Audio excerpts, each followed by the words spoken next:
In this video, you will be able to learn how to make strawberry jam using only 3 ingredients. So during this time of the year in North America, the strawberry is in season. So this 1 pound of strawberry at the Canadian superstore is only $2.98. So I will be using 2 pounds of strawberries for our homemade strawberry jam, 1 lemon as a preservative, and I have a coconut sugar. I will be using 1.5 cup sugar.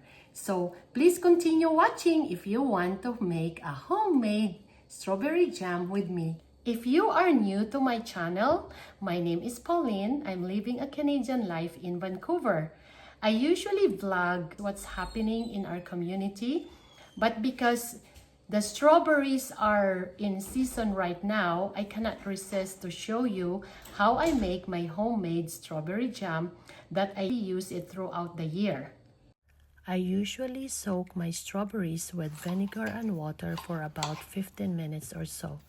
The first thing that I have to do is to hull my strawberries, meaning removing the green stems from the strawberries. And I cut them into 4 pieces. If you want a bigger chunk of strawberry, when your jam is finished, you can cut it into half. I usually just want to cut it into 4 pieces so that I have a little bit of bits of strawberries when my jam is ready.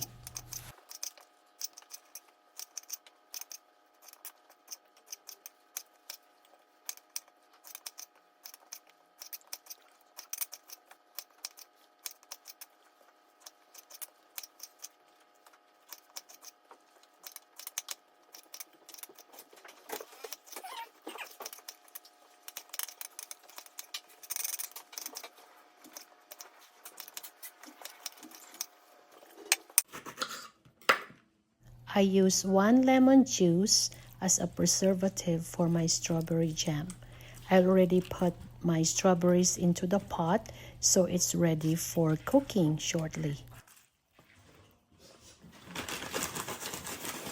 Next, I'm going to add 1.5 cup of coconut sugar into my strawberries, and I usually soak it for about 1 hour or so. Sometimes I do overnight soaking if I get busy with other things.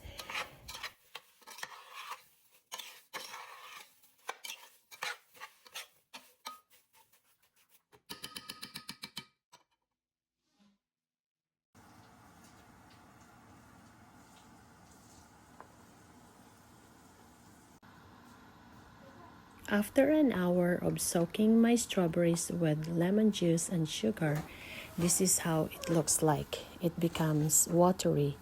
And now it's time to boil my strawberries for about 20 minutes. After about 10 minutes of boiling my strawberries, it is now approaching to its second stage. Here you can see a white foam appears on the top. I just let it boil until the white foam disappears. It is important to continue stirring. After about 20 minutes, I can see that my jam is starting to thicken. To test if my strawberry jam is ready, I put the plate into the freezer for about 15 minutes, and I will drop the jam into the cold plate from the freezer and draw a line. When the jam is not moving, it means that my strawberry jam is ready. Now that my strawberry jam is ready, I will transfer it into a hot, sterilized mason jar. I sterilized my jar for about 15 minutes in a pot of boiling water.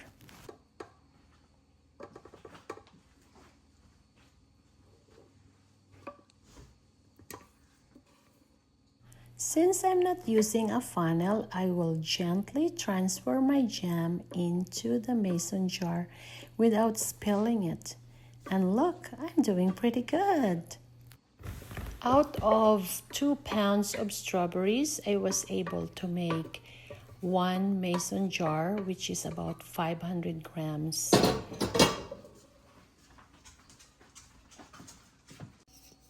Since I am not processing my jam, I just quickly put the lid on while the strawberry jam is still hot.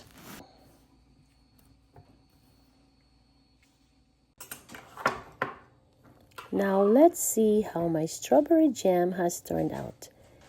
I am using it for my crepes this morning. Looks pretty good.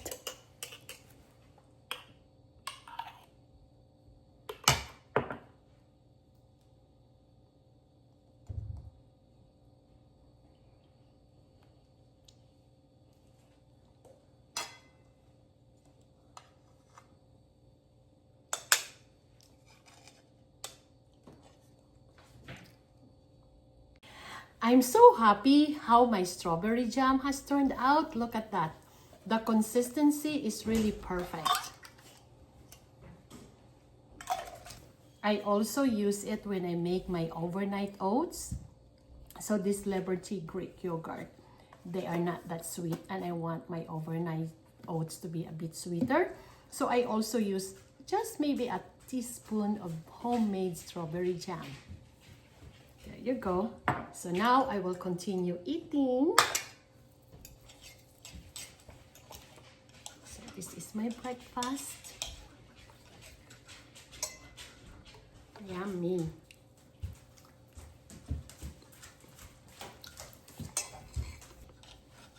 So this is a guilt-free eating because I use a coconut sugar and then strawberry jam has no preservatives.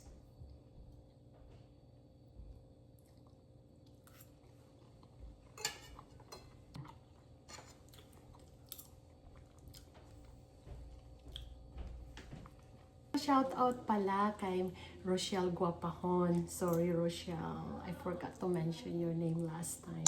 Okay, tara na. Kainan na.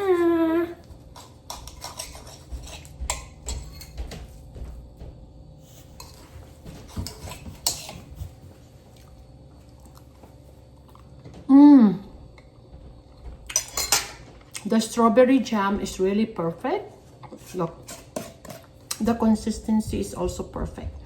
This will last in about 3 months in the fridge. Thank you so much for watching. If you like this video, please like, subscribe, and share.